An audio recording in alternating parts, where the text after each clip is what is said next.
The scripture, Psalm 35, verse 4, which says, "Delight yourself in the works of the Lord, and He will give you the desires of your heart." Amen. Amen.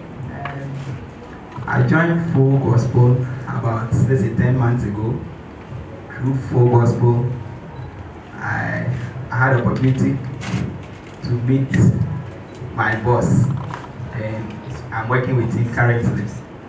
And when I joined him, I was on probation for 6 months. And after the probation, which was somewhere in March, I was an accountant and I was working on payroll and employees' allowances and stuff.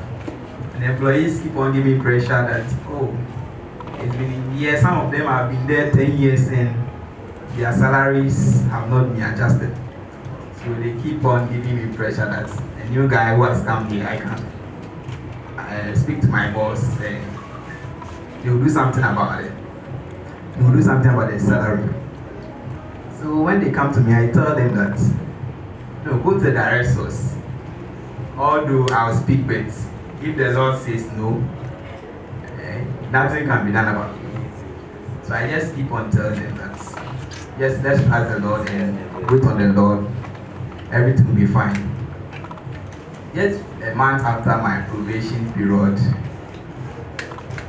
my boss told me that I should not expect that after probation, normally after probation we expect salary increase.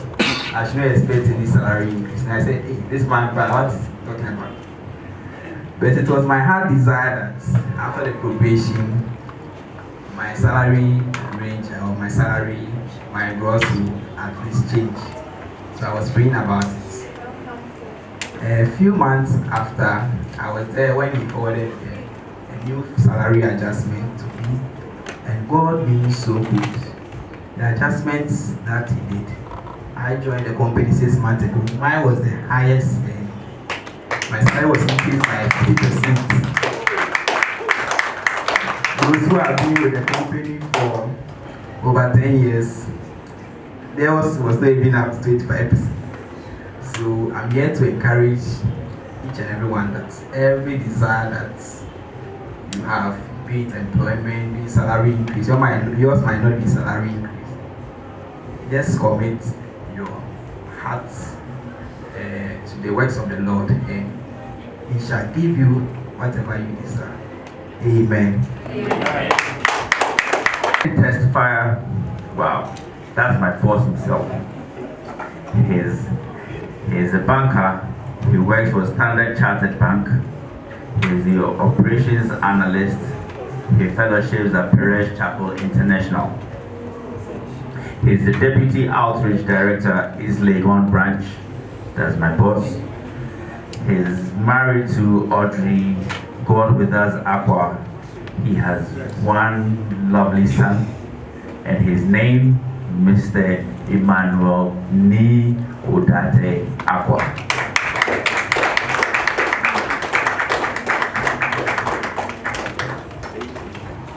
So that's my boss. I'm his deputy. So I salute you, boss. Thank you for the opportunity. So we got married in 2020 at the peak of COVID. And as it were, people were expecting that a year after or two, they should be expecting a baby.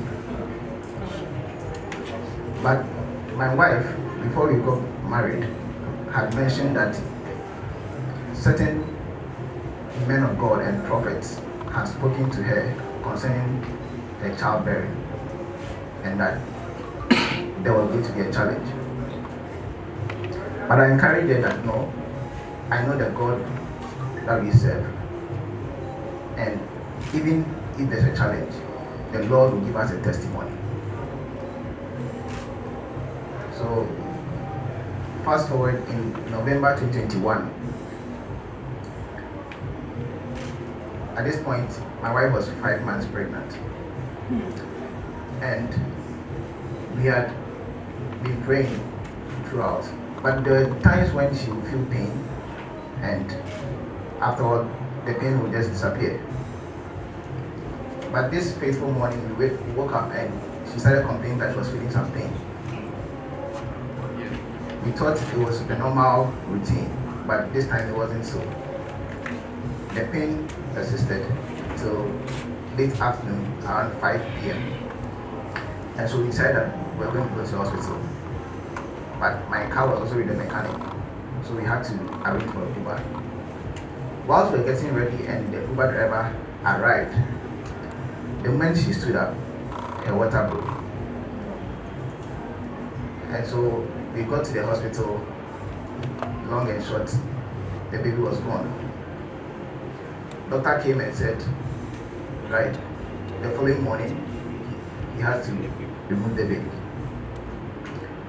So I left the hospital around 10 p.m., got home almost around 11.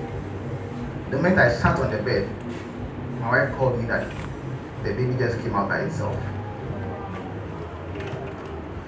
So I said that, okay, if that's the case, after the treatment and everything, we will travel so that at least let's take some vacation, come back, and then we start afresh. So we took a vacation, we went out of town, and whilst there, I decided that we're going to pray concerning this situation.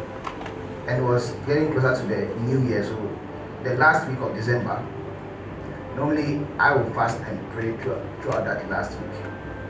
So I told her that because of your condition, don't worry, I will do the fasting, I will pray together. On the third day of the fast, she had a dream. In the dream, we were in her family house, and there was a serpent in the house. Everyone noticed the serpent, but no one did anything about it. So when she told me, I said, the Bible said that we should trample over serpents and scorpions. So that was our prayer for that day. We went to church on the first night. The pastor walked to us and said that I'm seeing a serpent in your house, and that serpent is killing your babies. So later we told the man of God what had happened, and so we prayed expecting that there will be a move. Fast forward, last year 2022, around July, I had just graduated from my MPhil. I got home, and whilst we were having supper, a man of God walked into our house and said that he came purposely to tell us that God says you should expect a seed in the month of August. And that was it. We went to the hospital on the 5th of August, and it was confirmed that my wife was pregnant. Fast forward, at the point the doctor wanted us to do certain medical stuff, but we felt no, we didn't need it. Whilst we were thinking through it and not knowing whether we should do it or not, another man of God comes to visit us, and he began to narrate what they went through as a couple before they had their first child. And that was exactly what the doctor was telling us to do. And he said, without knowing, he said, when you go to the hospital, whatever the doctor tells you to do it. So we decided that fine, if God has spoken, then we'll go ahead and do whatever the doctor is saying. Yes, they said there was going to be a challenge, and indeed we experienced the challenge. But how God found it was on the 26th of March, which is my wife's birthday, and my wife's dad's birthday. Our son decided to come to the world. So I just want to encourage someone that it doesn't matter what had been said or what the negative things may be happening. But if you trust in the Lord, if you go on the knees and pray, the Lord indeed will give you a testimony. And at the right time, whatever God has said will come to pass. Thank you. There should be a small card. You could please fill the one out for us. We'll be grateful. Our main speaker for tonight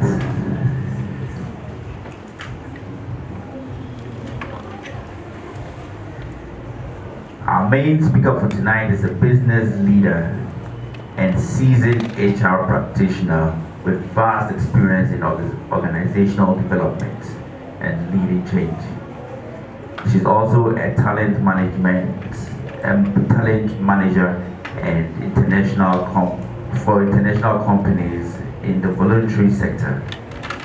She is currently the head of human resources at American Tower, Ghana, a global provider of wireless communication infrastructure and next generation wireless technologies.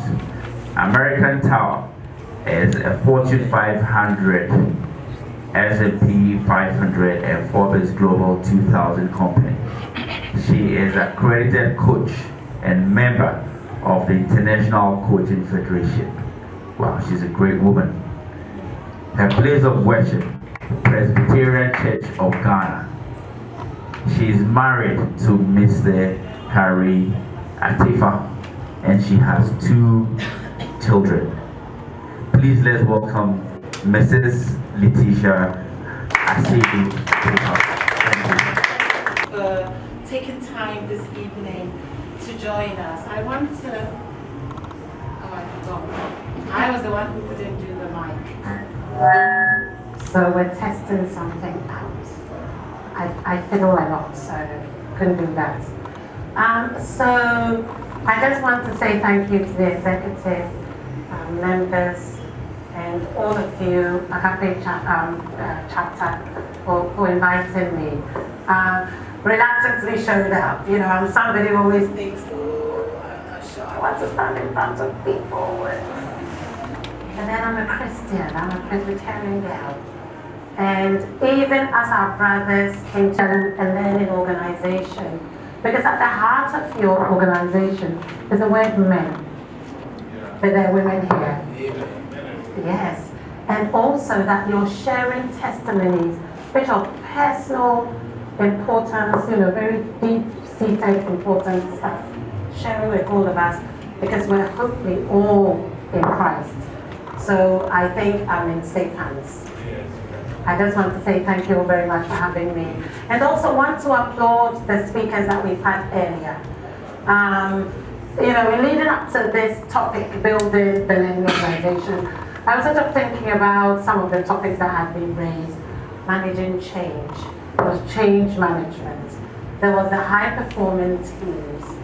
And then there was this marketing. There was AI. And at the center of all these things is learning. You do not just pivot and become this change-organized individual without learning at the heart of it. So bear in mind that learning is also a two-way street. I will be talking, I will be engaging, and then we'll be learning. So I hope you'll come along with me on this ride as we embark on building the learning organization. Thank you.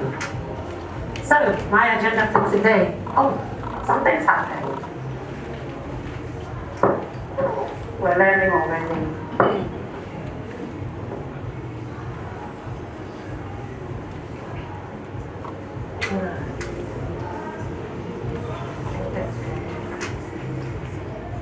This is the agenda for this evening, ladies and gentlemen. What is a learning organization? 5 principles. I probably will be sharing some best practices that happens in learning. But it would be useful for you to have the foundations. By the way, I reminded you all, I'm a practitioner. I'm an HR practitioner, I'm not an expert. And so, you know, from the practitioner journey that I've had through various organizations, I think these are some of the useful things that for you as business owners or for you as employees or garden leaders or current leaders, it will serve you well to know. There are 5 principles of a learning organization, characteristics of a learning organization. Knowledge sharing, which is a very important thing. In fact, what we're doing here today is knowledge sharing. And then we'll do a self-assessment of our organizations, where we are and where we want to be. So, just by show of hand, learning organization. Who knows what a learning organization is?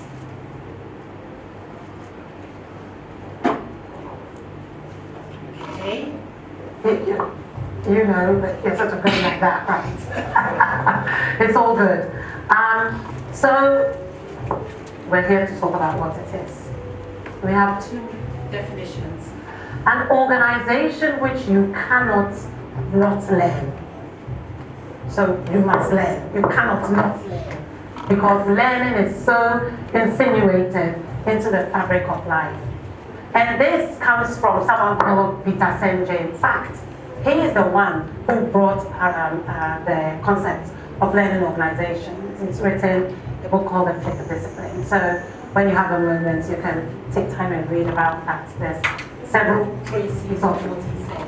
But essentially, an organization that cannot not learn is what a learning organization is. Or even in Harvard Business Review recently, a learning organization is one that excels at acquiring, creating, sharing knowledge, and adjusts its behavior based on new insights.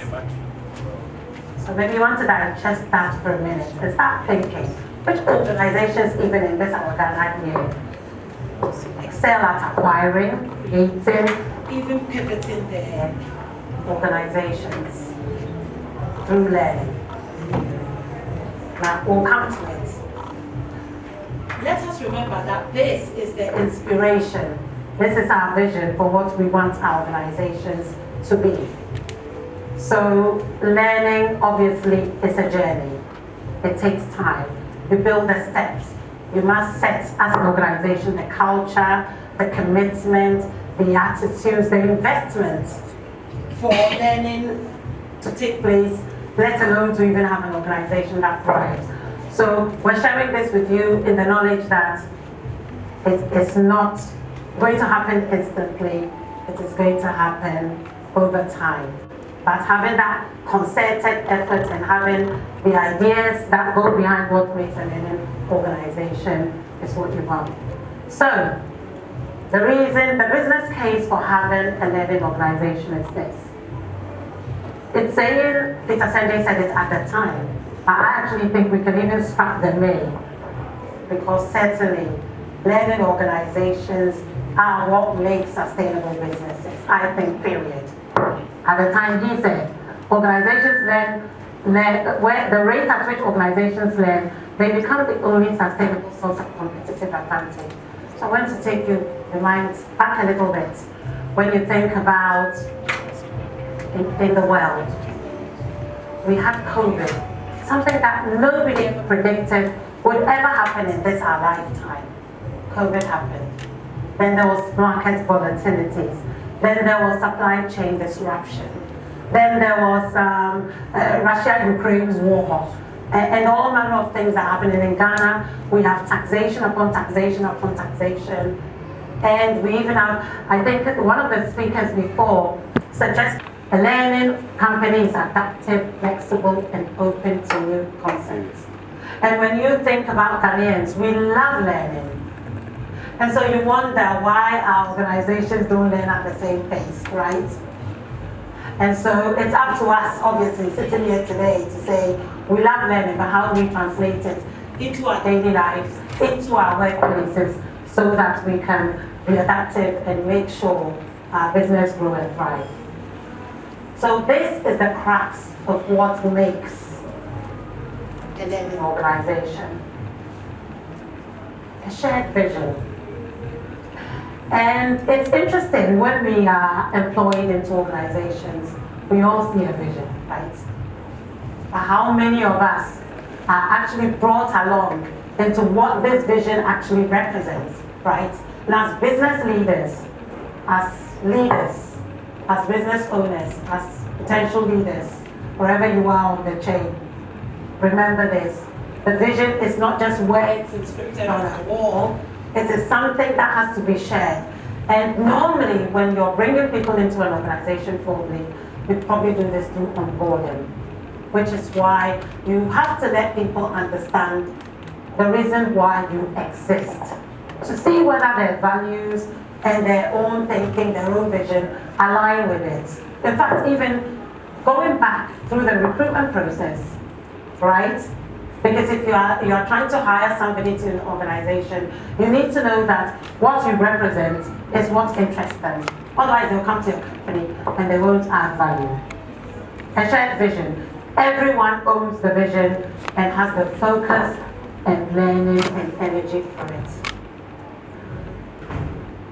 This is very important. We must all go behind the vision. And we find that the vision is probably created by one person, and then we forget to bring everyone along. So as leaders, you must always have the vision in front of you and bringing people along. The next thing is systems thinking. And it's interesting, we look at organizations and we think they're discrete parts. But when you think about it, organization systems are made out of people, they're made out of processes, they're made up of the culture. The way we do things here, who has enjoyed an organization? And you are going to maybe pick the mic up. We're going to pick the mic up. So, here, that's the boss. He's the only one who touches the mic. And then you walk away. And perhaps, if I was allowed to go and touch the mic, I would look at it and say, actually, I don't want a hands mic. I want a hands-free because that's what suits me and will make me effective in what I do, right? So, systems, people, processes, culture, they all are actually very important. There's interdependence between these parts, which makes the whole system, which makes it either work very well or seemingly broken in parts. Please feel free to ask a question if you need to. Team learning. I think this is very important. Maybe it's when I was growing up, a little older than this probably. And it was always like, knowledge is power. You have your knowledge, you must keep it in your pocket. That's the one that is you, that everybody would come to you. But actually, team learning is what actually makes organizational learning or learning organizations thrive. And arguably, we're talking about learning organizations, we're talking about the individuals in it. Remember, you're part of the system. So it isn't that the organization benefits to the detriment of yourself. You will benefit. Individuals share what they've learned so that the team becomes more knowledgeable. And I give myself in my role something we do very well. So recently even, when I got my Accredited coach certification, I thought, okay, I could get clients, and fine, I could do that. But in the organization in which I'm working, I know that we have mid-level female professionals who really have something going for them. What can I do with this, my accreditation, and the female that I see? So I created a group. And so far we've had about 7 sessions. And it's been very insightful. Looking at ourselves, we've started with our own values, our strengths, what concerns us. We've talked about our life wheel, things that we are interested in terms of our personal growth, maybe our family, our career, our finances, things that challenge us. And we're building now a vision board where we're now going to go into our goals and objectives. That's an organizational learning piece. I went to learn something, the organization benefits from it, I benefit from it, because obviously I'm using my skills, and also the people that I'm touching are also growing. And it's for the benefit of the organization. Another thing, we have everything we do in my current organization, for example, is projectized. So I'm an HR practitioner, as I said. I run a lot of activities, especially in the employee engagement space. And I don't sit in the HR team alone to run these things. It goes across all departments. You'll be surprised The stakeholder relationships we have is very great. Our influence is very deep because we touch from the CEO's office to wherever, admin. Yes, we would always collaborate. We will always connect. We will always run a project. In fact, even when I was in MTN, I worked in MTN too. And in fact, they brought me to that knowledge because they trained most of us in project management at the time. And the idea was that all parts add to the whole. So when we talk about an organization, that is an urban organization in Ghana for sure. I can boldly say MTN is one of those because we can see it, how much they pivot. Today they call themselves a fintech this, a Bayobank that, MNO this, and they're just growing exponentially. It's because they are an urban organization and they're doing some of these things. Their shared vision. Meet an MTN person, for example, and see whether they don't know the vision. They all know the direction they're going. They all understand where they fit in the system. They understand that they have to collaborate and connect. They have to work as a team to share knowledge. Team learning can also be mentorship, right? That's another thing we started to, in my current role, also pilot, aside from the wider global initiative that they had. We decided, let's use ourselves, our skills, to peer mentor, right? And if you have a senior person who has experience and they can show somebody how to be a better speaker, or how to be a better communicator, or how to be a better writer, or better engineer, pair them up and give them some guidance and send them off. But again, the foundations must be there, right? We can't just put people together and expect it to work if your building blocks are not there. This is the one that is close to my heart, personal mastery. Personal mastery, I think, is the heart of the 5 disciplines. Because if you are not self-aware as an individual, you should know your emotional regulation. You must know what makes you tick. You must know your strengths. You must know your values. You must know your mindset. Be transformed by the renewal of your mind. My favorite biblical quote. I always say, how are Christians walking without a transformed mind? Walking as if we do not have God. Because the power of God in us is actually very, very strong. And we can do anything if we have the right mindset. And it's Bible first. I always say management principles, interestingly enough, are probably borrowed from the Bible. And that's how I see it. They were borrowed from the Bible, and some management person wrote it in some speak to make it relatable to all of us. Yeah, I'm really, somebody has to challenge me on that. I always say this thing. So yes. So personal mastery, where you are even thinking of your goals, your vision, and then you're thinking of the organization. It's interesting that we wake up in the morning. So we were talking about high performing or even change in the book I went earlier on, and as speakers. And I was thinking, when you talk about a high performing individual, what does that even look like? We all believe we're high performing individuals, right? But if we're not disciplined, if we do not manage time well, if we do not show up to work as if, we're turning up working for God, then what do you think high performing really is? Yes, that you do not want to go the extra mile to learn something or to lend a hand or to assist a colleague, then how can we say we're high performers, right? So I'm just trying to bring it back to maybe our Christian faith, that there is a management speak, but maybe we should really look at ourselves first, because we make up the organizations.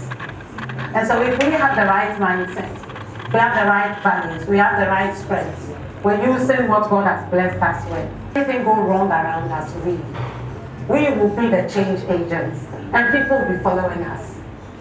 I really believe that. I really do. And my team member is here, he will tell you, I do not let people sleep at work. They think I'm tired. Today, someone told me, Letitia, you are leader +1. There were 2 of you. Yes, because I'm like this. 9 years I've been working in my organization. And I've never let nothing down. Even when I'm tired, like today, very tired, getting a cold, I took my vitamin C. So the show must go on. Yes, I mean, I won't die on the job. I won't die on the job. But I am committed. I am very committed, deeply committed.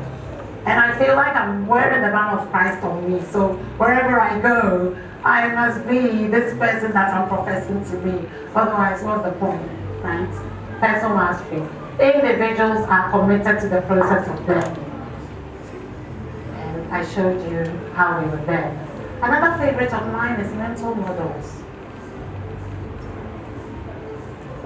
Each and every one of us come with our own assumptions, come with our own ingrained ideas, come with our own knowledge, and sometimes that would make us inflexible. So if you want to obviously promote learning in yourself and also in the organization, you need to be receptive to listening to others. And actually really listening. Listening is a skill. And maybe I learned that in my coaching because I was very impatient. Very, very impatient person, must admit. Because there's somebody who wants to go like this. You have it all in your head, right? You know where you want to go. So I would also implore you, be curious and also listen. These are very important skills. As a leader, be curious. When somebody is saying something, even if your mind is trying to come, this thing doesn't make sense. Let me just shut it down. Be curious. So tell me more. What is it that is making you think we should do it this way? And listen to the person a little bit more. Because who knows, you might get something that you need to use. And by Joe, I do. I'm of a different generation. In my team, we're multi-generational. So, my younger folk, when we have a conversation, when we have meetings, it's very intriguing. I said, what is this? What is this ground I'm dealing with? But over time, I've found a way to be able to engage with them and listen to them and find out actually the rich nuggets of goals that they have. These tech things, I'm not good at it, no matter how I pretend I am. You know, they understand it. You know, they're talking about the use of AI, for example. ChatGPT. Oh, they ChatGPT'd me. They told me this is how you do it. Oh, let me set you up, Letitia. And then, what question do I ask? I don't know what to do. But what do I ask? So where would I find the answer? But the truth of the matter is, even with this ChatGPT thing, I was reading an article today, and it was saying that there's some professors who are allowing ChatGPT to be used in their classes because they know that they can't, pretend it's not happening, but rather they allow the young people to use it to answer their questions, and then they get them to sit down and critique it, which is a better way around it, right? And letting them go and cheat, and then come and just pass it off as their work. Mental models, recruitment. I was so happy yesterday. Where's my phone? Because that's the one. Sorry. LinkedIn. Not LinkedIn. The Tesla guy. Elon Musk. Twitter. Elon Musk has hired a 14-year-old software engineer. Don't know whether you heard it. You did? Yes. A 14-year-old engineer. But the statement this young man made is the one that caught my attention. Because I thought, shame on us that we have preconceived mental models on how to recruit a person. And yes, this child needs to be obviously protected. They're 14, right? So the ethics of maybe the hours they need to work and the parental care, I think safeguards need to be in there. Don't get me wrong. But this is what he said when he was hired. And I thought, even as an HR person, I must also rethink the way we also do things. What he said was, he was thanking Elon for hiring him and dispelling the myths of maturity as the way to hire for ability and experience. LinkedIn, he went on to LinkedIn, so now he's been hired, he goes on to LinkedIn and he's trying to now post. And LinkedIn says, you're 14 years old, we can only take 16 and above. And then he's saying that I'm a 14-year-old and I've been hired by the world's coolest company. So, yes, maybe LinkedIn is for 16 years, but he said, and the argument he made for me was strong. He said, I want to come onto LinkedIn so I can gain mentors. I can gain access to people who are thought leaders in the engineering space. I was thinking, why are you not giving him right of passage? Right? It's a mental model. And I'm sure LinkedIn may change their mind because they've been put in the spotlight. But this is just an example. Or that's your recruiting. And somebody comes and their English is not so fluent. And you don't take time to understand the skill that they have or how it will help your business or address a specific need. And you just take one look at them and then you dismiss them. And so even in the recruitment stage, one would suggest that as leaders, business owners, we really need to rethink how we recruit going forward because things have changed in that space. The mental models I was going about were some of the things so that we are all reminded of what governs our mental models. Now apparently there are so many mental models, over hundreds. So of course they can't all be in one person's head. So I would really implore you, try and also read up as much as possible. Reading is a great skill. Talk about listening, talk about curiosity, talk about listening. It would help your mental models. And it's actually as I was doing this that it came to my awareness sincerely. I thought, there's a reason I stand very firmly on when you ask me how do we recruit. I know what the recruitment process is. You don't know, I can challenge you. But things are changing. Should we be accepting candidates from TikTok? Because after all, TikTok is a medium, isn't it? So let's be aware of our biases. You all hear very recently diversity, equity, and inclusivity. And there's something called a cognitive bias. Where we think somebody's more superiorly intelligent than others. Yes, we have intelligent people, but we are all intelligent, right? Because we are all different. And everybody's unique contribution makes the whole pot work well. Otherwise, God wouldn't have created different people. So, be aware of your biases. Your environment, your beliefs, your assumptions, your experiences, they all make a difference. So, we're going to do classwork. So I can. So it's true or false? This one is easy. If you say true, I don't even know whether we should put our hands up, then I can see the number. Okay, so. Which one? Intelligence is something very basic about you that you cannot change very much. True or false?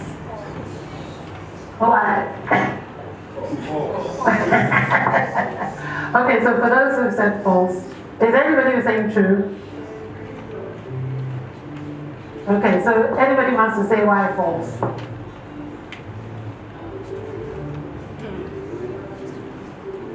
Yes, ma'am. Okay, I think it's false because sometimes it may not be the same for another person. Some people may not be very good in class, but they may be very good with things that involve their hands. So we are all different in our own special way. And we can also learn. So even though other fields might not be your specialty, you could learn in addition to it. For instance, now we have digital marketing. You mentioned we have AI. All of us may not be experts in AI, but we could learn a bit or two. That's why I think it's false. Thank you. The idea that we can learn. Intelligence is not restricted to a boundary. You know, if you're willing to learn your intelligence. Thank you. Next question. No matter what kind of person you are, you can always change substantially. True or false? True. This one we all agree. Yes, we are Christians and we must believe that we can be transformed. So thank you. You are a certain kind of person, and there's not much that can be done to really change that. True or false? False. Okay, talk to me. Why false?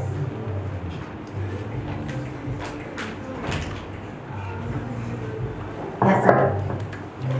Thank you very much.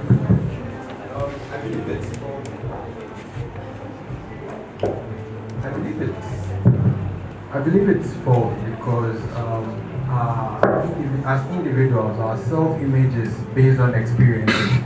So once you can experience something different from the paradigm you always do experience, I believe there can be a change. And you recall I was talking about the coaching that I've recently been offering in my organization. And that's a transforming process when you hold the mirror up to yourself and you start to query the things that you do and why you do it. Emotional regulation. It's interesting how we can be triggered.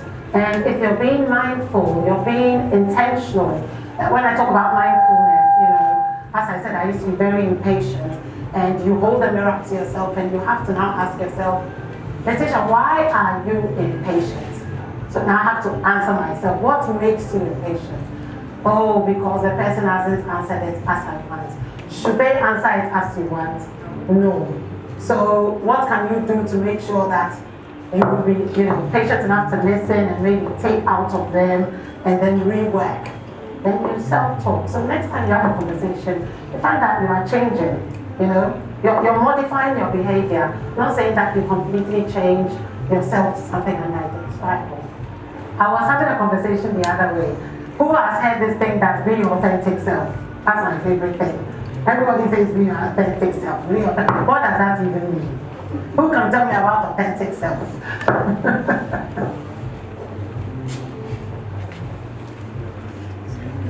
Have we heard about authentic self? So does it mean that I can just get up today and say, right, this is me, Letitia. When I turn up, if I like, I'll greet you. If I like, I won't greet you. That's my authentic self. Acceptable? So what should be my authentic self?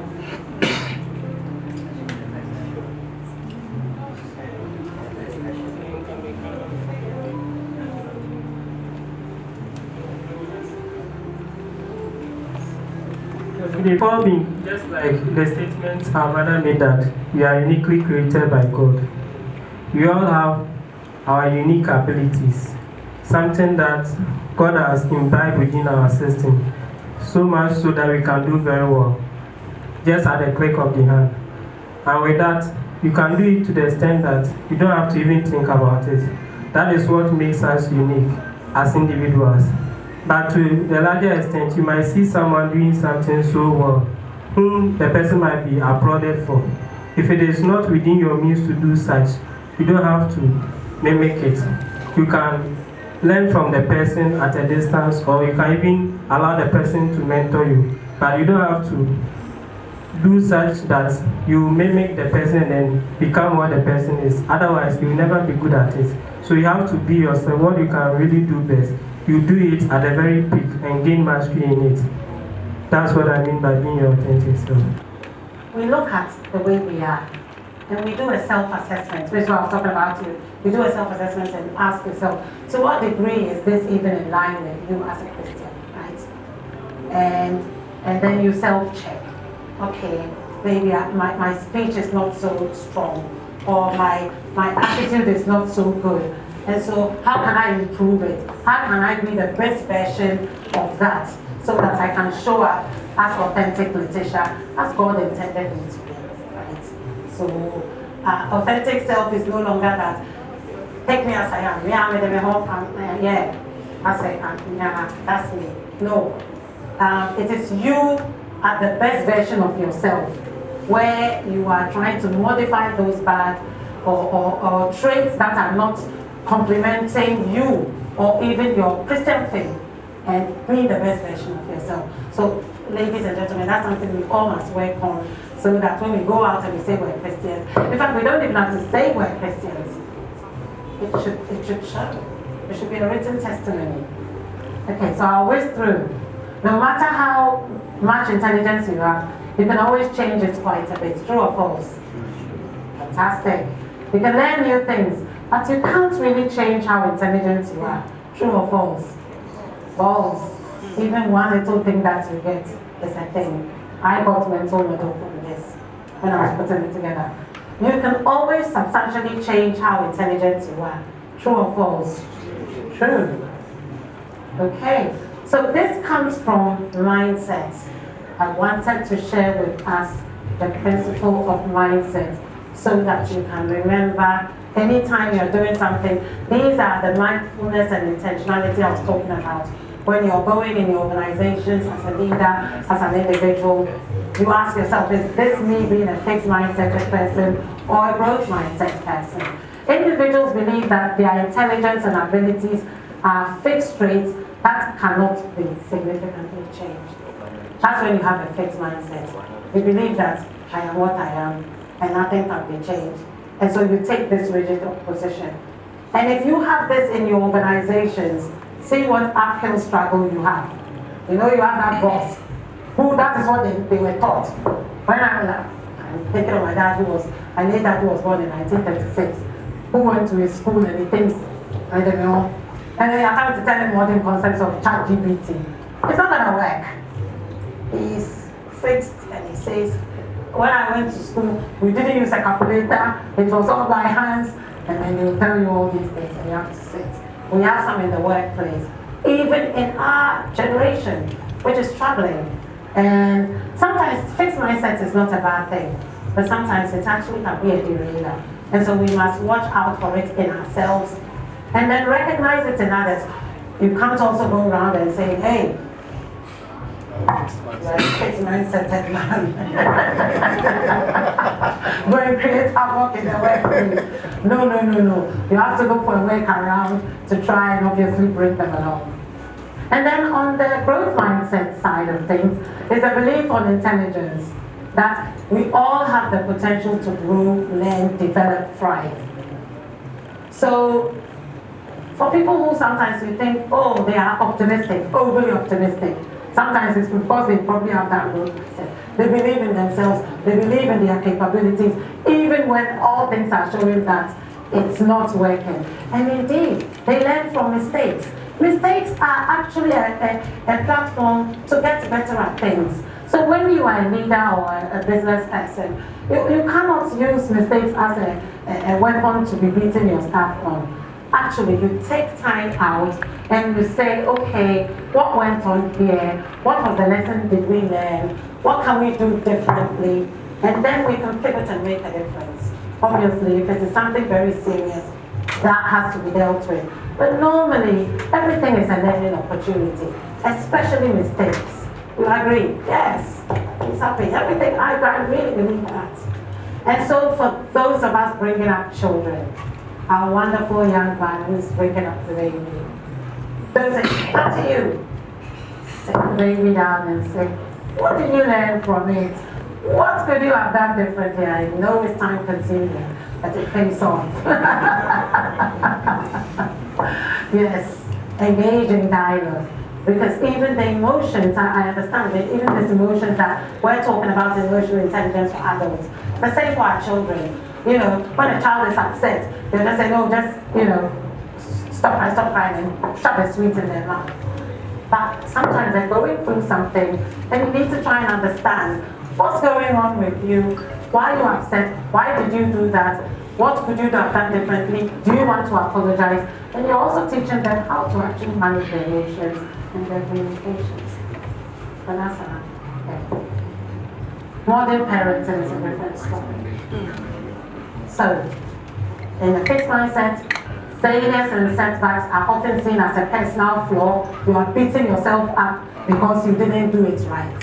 Whereas the growth mindset is you understand that setbacks are a natural way to move forward. Very important. This is the crux of life.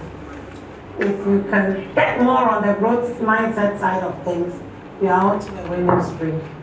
So be transformed by the renewing of our minds, hopefully through the Holy Spirit, we can all grow that resilience to be able to stand even in our mistakes.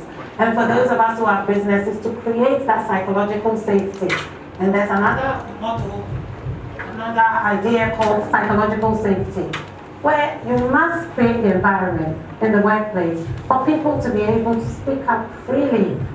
That they can come up to Letitia and say, Letitia, today I made a mistake, or this target we were not able to achieve.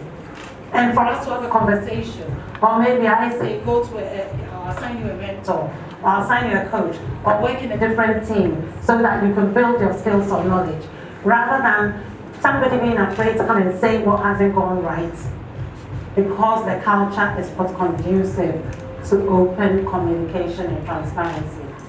So we build what we want. So, no doubt, I have shared the role of supportive leaders. Leaders, without a doubt, are very important. You have to have a clear vision, you have to have clear goals, you must communicate those goals, and you must even bring people along. It's not about telling, it's about, having a conversation with people. These team bonding things. They're not just done. If you don't do it in organizations, please do it. That's what I like team bonding. Especially the one you go on a plane and you go somewhere. That one is my favorite part. Oh yes. The one you go on a plane. Oh, that's one I'll be growth. It will come. I'll be very growth minded. I'll bring my own, my A game, but say this in jest. Yes, but you should, bring your team together, share the vision, share the ideas. They might even have ideas, maybe you tweak your vision a little, or you tweak your goals because of some inputs that you've had. Be champions, be role models. The role of a leader is obviously to inspire, to motivate, to lead. And so if you don't do that as a leader, then all you are doing is being a dictator, really. You're not a leader. Yeah. So culture. Culture, as I said, is very important. We need to now review the type of beliefs and values. Again, values are not stuck on the wall. How many people can say that the values stuck on the wall are the ones that they see practically live every day in the organization? No. And that is where the problem is. So as leaders, again, you have to now question yourself and say, those values on the wall, if that is not what we are living, what are we living? And is this what we prefer? So the real thing that we are living, maybe we should write it. We're saying integrity, but we're living corruption. So maybe it should be corruption. Yes, sure, many organizations have integrity, but how many are actually living integrity in the true intent of the word? For example, you want to reinforce incentives. So it's interesting for organizations that believe in learning. They actually put incentives in place. They put their technologies in place. They give you personal study time. They pay for some of your learning and education. They give you, maybe even a promotion if your learning is transferred into the workplace. Like an example as I gave, where I went to learn something. No promotion as long as I'm at the top of the tree. But you can see that my job scope keeps expanding. Right?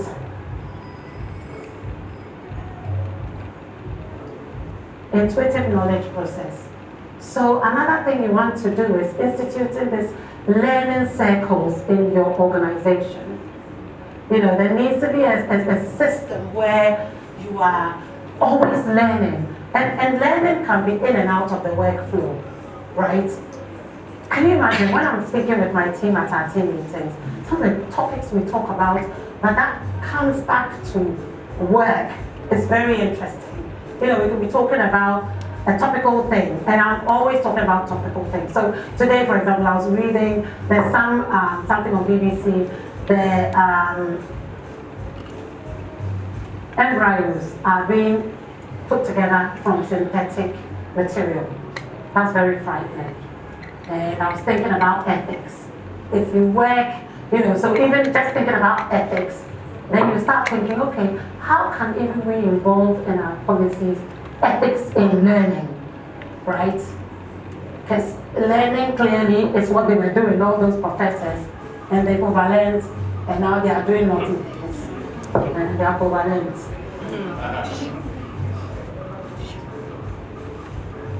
You must create networks in your workplace. So these are the characteristics of a learning organization. I think I mentioned these before. There exists a shared vision, which employees agree, and everybody knows where we're going.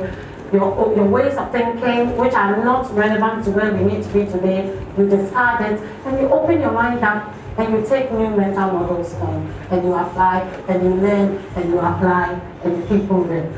Everybody sees organizational processes, everything, the people, the process, the systems, as a whole interrelationship in the organization. You communicate without fear of punishment. So for those of us who are leaders, we need to really create the environment for people to be able to come and speak freely without trembling, because that's where mistakes happen. Sometimes that's where you miss your innovation.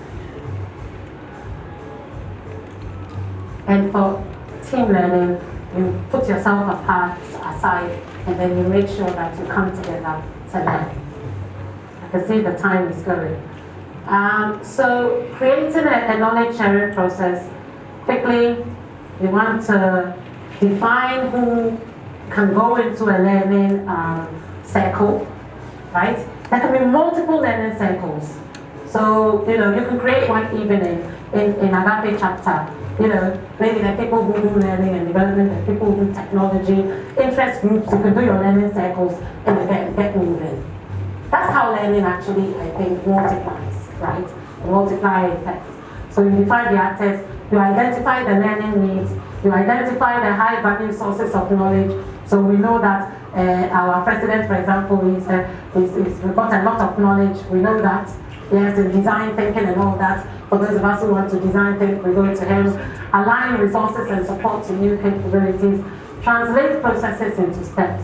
And then identify processes for each source. Create learning circles. And it doesn't have to be formal.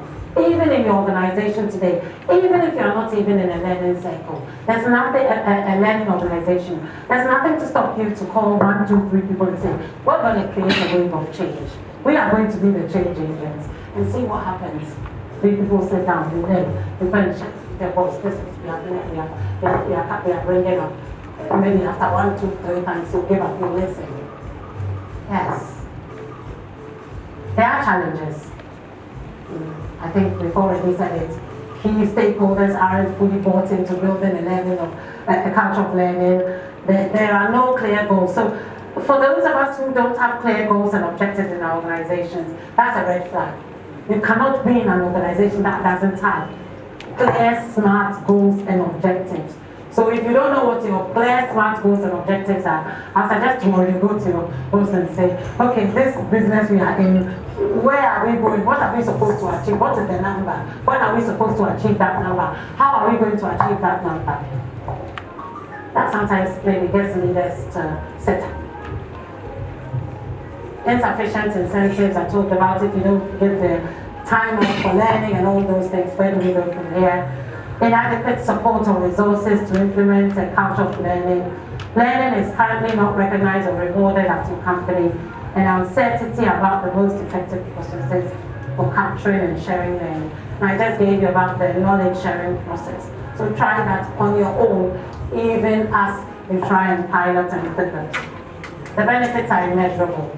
Continuous improvement, retention of talented workers, increased collaboration and teamwork, and business longevity. That is what the benefits of learning is. This is the benefit of learning. Sustainability. That's the new word. I'm sure you've all heard it. Sustainability is not even a joke word anymore. It's true. And sustainability is now in my things to do in my role. I told you, as for me, I think because I'm like a sponge, doing everything. It's all good, I'll take it, I'm learning, and I'm enjoying it. Notable learning organization, Google. Microsoft, Apple, Unilever, Netflix, MTN.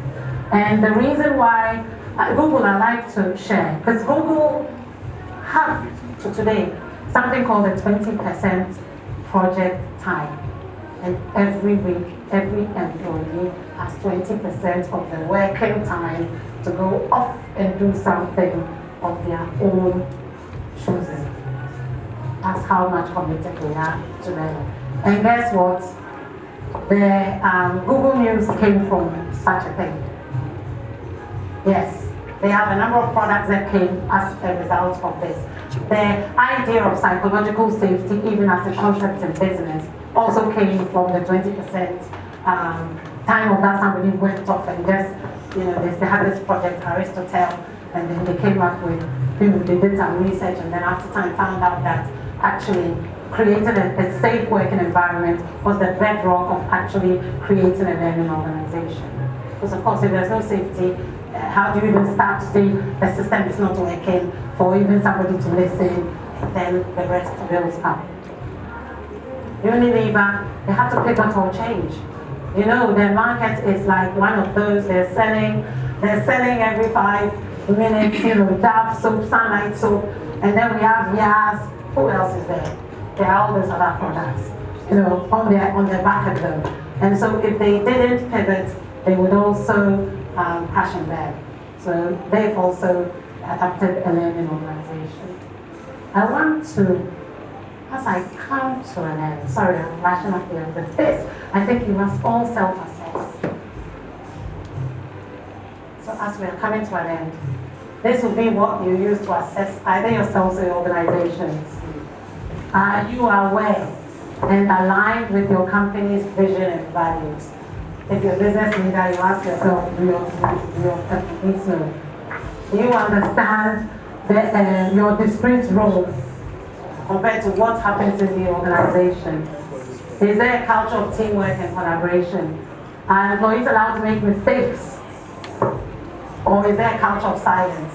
So those of us who own businesses, we should be answering this. What learning opportunities, including platforms, are readily accessible?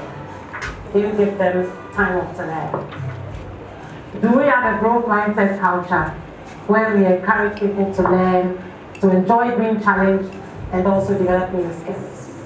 Do we support employee training and development, including funding and personal study time? And do we enable employees' growth and development by assigning them stretch goals, job rotation, and shadowing? Food for thought on what will make our organization even stronger. We should not be afraid. We are in a disrupted world. In 2022, the word for 2022 was perma crisis. Perma crisis. So, permanent crisis. Perma crisis was 2022's word of 2020. So, if we're in perma crisis, it means the business is always going to be disrupted. And so, there is no time to stop, right, these days, without learning, without adapting, without listening to employees, without engaging them. And maybe for those of us who haven't done it yet, an employee engagement survey also helps to understand the culture and how people see you as you stand today. For where I work, we always do surveys. We always do, testing the pulse of the organization to see what things we need to do to pivot and change and learn and adapt. Listen to the voice of the employee, because without the people, everything else fails. So, key takeaways, your 5 principles. Remember, it was the shared vision, it was the team learning, it was the personal mastery, it was the mental models. There's something else in the middle, I always forget that one. But is there? You took the slide. I've done very well. I've done well. And then for lifelong learning, technology, for those of us who have technology to use, if we don't have it, the Decreed, there's Coursera, these are all technologies we can include in our organizations. They're very low cost, low access. So let's think about these sort of things. And prioritize innovation and growth through your culture. As I said, use employee engagement to assess your culture if you don't know where your culture is. And management practices. Develop your leaders, because without good, strong leaders, we only have dictators, and dictators don't grow businesses to the future. So, on that note, thank you. I'm sorry, I had to whistle stop at the end. Yes, please. We'll take about 30 minutes. Thank you very much, Letitia. I think this was for me. Oh. Yeah, so that is me being very selfish with this. So thank you so much. I've learned way too many things. I've been taking notes and pictures. The first thing I want to say is we love your slides. The slides are, do you like the slides? Are you going to share them with us? Fantastic. So we need those slides. They are very, very beautiful. I like that the way the transitions were very nice. Disclosure, my young man. Oh, he did it. Oh, wow. Alright, so I've learned so much. Pivot, change, learn, and adopt. I've taken that one away, but I've got two questions. So you talked about mental models, exchanging unwanted values for new and applicable values. Now, maybe it's a general question, but it also applies to, because of what I do. I work within the professional development space as well. And what I find in most organizations is you have people who are so good at what they do, they are very, very highly competent, but then they are not willing, or they don't come along easily with change. All right, what do you do with those people? They are very good, they are very competent, you don't want to sack them, but then in the wave that the whole organization and the world is going through, you wish that the people can come along and then go with the change, but then that's not really happening. How do you deal with those things, right? And then my second question is, we mentioned reinforced incentives. I wrote that down as well. And it's for most organizations, it would actually mean creating the avenue for people to actually learn, grow, and develop. And you've heard this before. You say you train them. What about if you train them and they leave? And then somebody says, what about if you don't train them and they stay? How do you manage this? So that's why. This is very interesting, isn't it? But it's interesting. Is it Richard Branson said something about you must train people, otherwise they what if you train them and they leave? I think it's credit to you, because you travel with a brand, right? And you do travel with a brand. I spoke earlier on about a former MTN employer, and it's all employee, and it always follows me wherever I go. Even as I sit here today, in my role as head of HR in NCC. So I believe that training is essential, because whatever the case is, as they sit here today, we need them to deliver something. And so if you create that environment where there is the multiplying effect of, so that even if you train the one person and you are afraid that they will leave, they would have maybe had that multiplier effect. They would have shared it in their circle, and they would have gotten the benefit of that learning. I don't think we can be afraid to train people. What we do though in my current role is, where is a huge investment, we'll obviously put on to some of what you're doing. And when you put on to some of what you're doing, at least, if nothing at all, put some of your investment and maybe retrain somebody else. But arguably, when you're throwing a lot of investment to somebody, I think it is because you believe that they would stay, or that they have something very important to give in the organization. That's why you need to reinforce that investment. So if you think that you're just training them and keeping them in the same role, then perhaps there's an expectation of them moving from way A to way B, and they'll leave, won't they? So you need to think of it holistically. Right, I'm training Letitia, and I know that she has, for example, have a career conversation. These are things we should have with people that especially we see as high talent in our organization. have a career conversation with them. Where do you aspire to be? What are your, my son said I shouldn't say 5 years. He's thinking in 6-month blocks. He's a 25-year-old. So clearly 25-year-olds, they think in 6-month blocks. But yes, you can say, where are you seeing yourself in the next couple of years or so? And then it gives you an indication of where they're going, what they aspire to do, and then you're training them accordingly. And then you're obviously, hopefully, giving them what they need to stay and reinforcing it. I don't know how that answers the question. And that hard person who refuses to budge, now that takes work. And sometimes even you recommending a coach for them could be a help, or asking for diagnosis and going through to the head of the organization or even the head of HR. I mean, hopefully that they also have that gravitas to hold the conversation. If you come to me and speak about any of our organization, hopefully I've built that credibility enough to be able to say, okay, this is where we're at. We're going straight to the CEO's office and we have to deal with this. Or even speak with a person and I think coaching. Because sometimes people's mental models need to be shifted, and it's only done on their level. Sometimes it's even because they're afraid of something.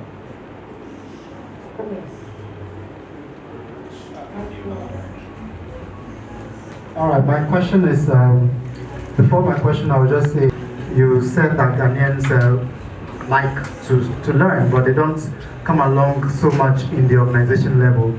I don't think it's because Ghanaians love to learn, they love certification. And so they'll learn when there is certificate at the back of it.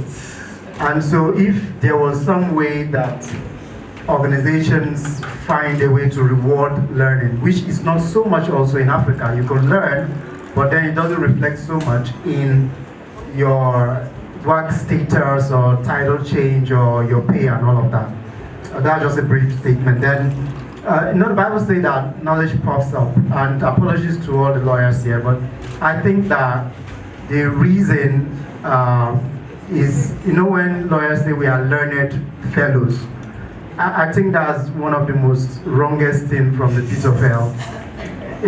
Say we are learned fellows, it means you are living in the past and you are not learning fellows, but you are learned. And so when you think that you have finished learning, then you'll be puffed up in that knowledge you have. And so you don't have the ability to move forward in that learning, and so you think you know. And so those are just two, other observations that I just wanted to draw. But this is a question. And it's happened when I traveled somewhere, deep in the north in Ghana. And there, the ladies were teaching anybody who came by in an ecotourism setting, teaching them from scratch how shea butter is being made, all to the finish. And so they teach the Ghanaian special recipe of how they are doing the shea butter. And I saw somebody just decry, a Ghanaian who just said, how can we be teaching our secrets to all these white people who just come and then they will go tomorrow in China, they are doing the same Ghanaian recipe of our shea butter. And so what is now unique to us that we can now export and also, make out of ourselves something. I don't know what you would have to comment about that, because you talked about sharing knowledge a lot. But are there knowledge that you have to keep to yourself or put at premium price? And so that, is there any profit in keeping knowledge rather than sharing it? Thank you. That's a good question. I cook. I learned recently. They do not give you the recipe. They photo something, and send it to us to Ghana, even up to today. So, yes, if this is what is at the heart of the organization's existence, then it isn't so prudent to be sharing it so widely. But if there are any learnings or adaptabilities that people can bring to it to make it richer, why not? Without divulging the heart of your IP. As for your IP, that's what makes your business unique, right? It's your USP, for those of you who are marketers. So, yes, as for that one, the thing that makes you unique, you cannot give away. It's not that freely. So I agree with you. They can teach them, maybe they would have done a half-mixed version, and then they would add something, and then this is the finished product. And they wouldn't have known how we got to the house stage. Maybe. Okay, two more.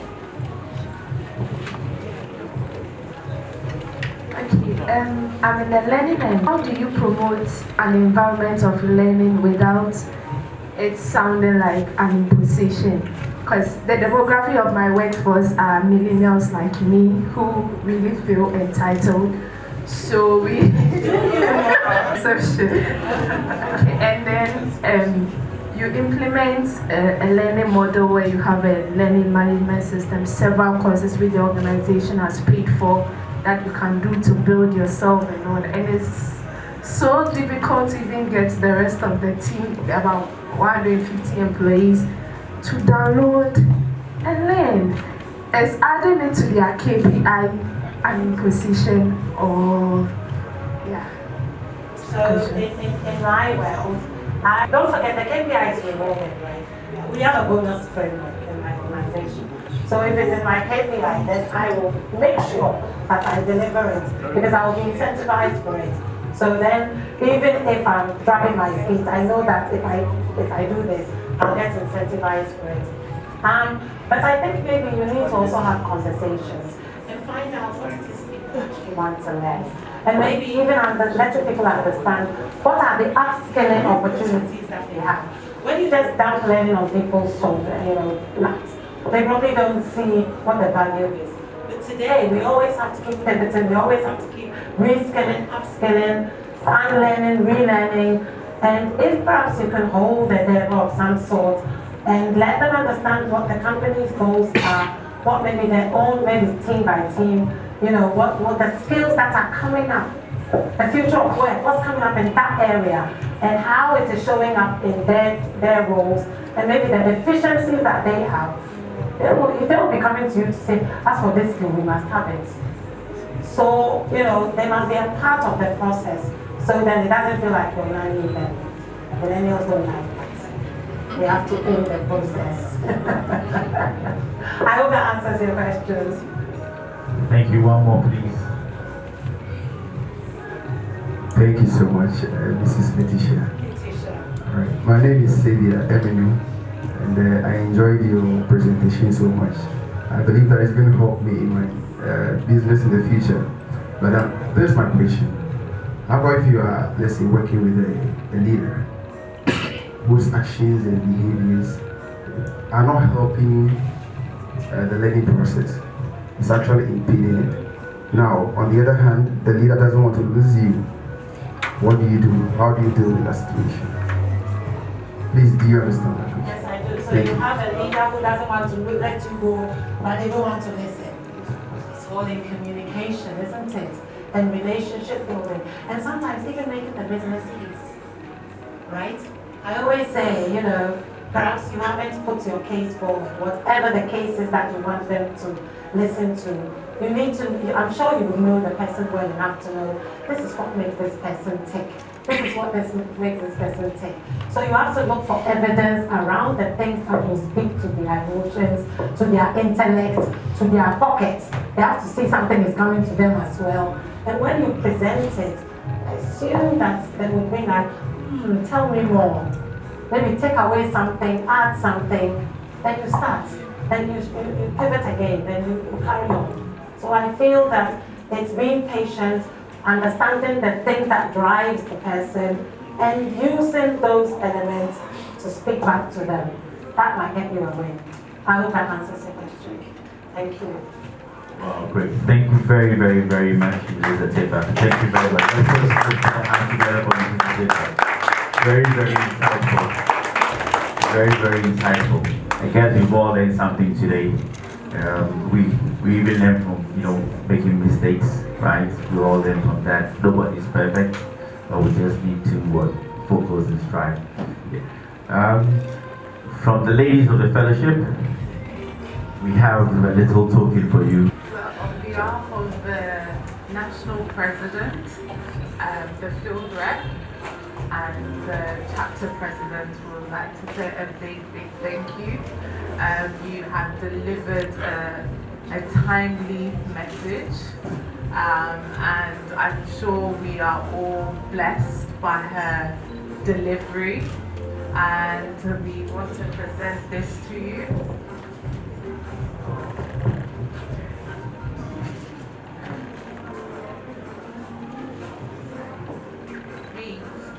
The Full Gospel Businessmen Fellowship International Ghana Agape Chapter presents to Mrs. Letitia Asiedu-Attafuah in appreciation of your remarkable achievements in building sustainable business solutions in the human resource space in Ghana. Well done. Thank you. Thank you. Good enough too. Thank you. Sorry, EWC is the group chairman and he is the business and publicity chairman for East Legon chapter. Please we'll put your hands for our big brother who's going to help us with our publicity tonight.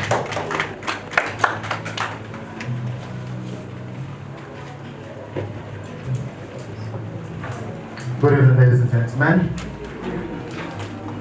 All right. I just want to. I don't think anybody needs to be encouraged to give anymore. I mean, we hear it all the time how it's such a blessing to give. But just to say, just last week, was it now?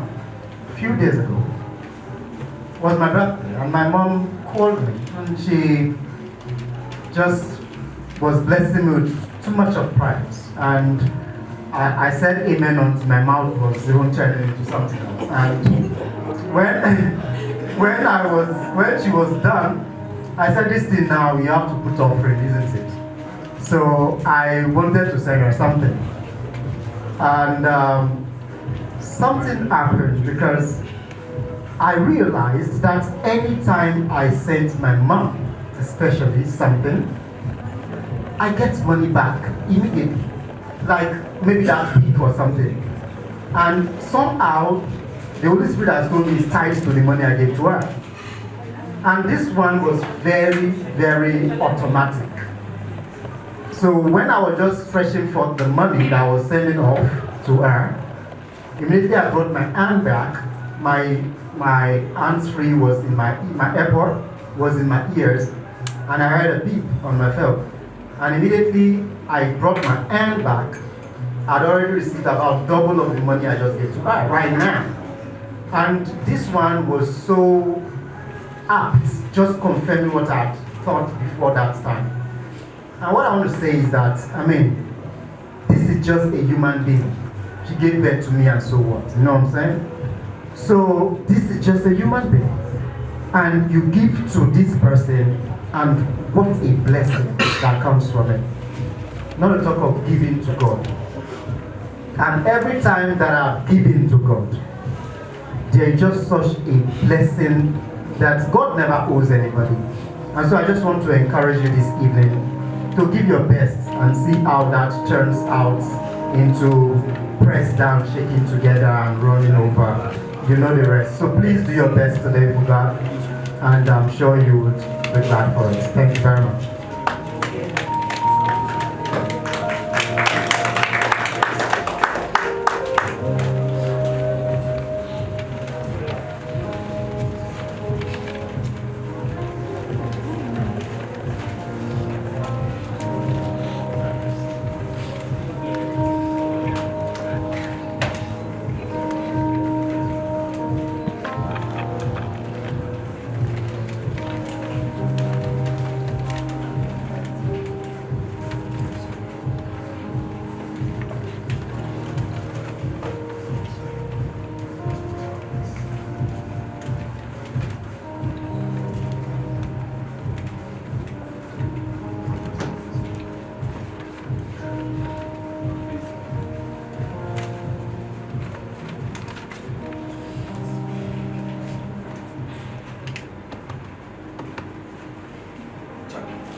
Thank you.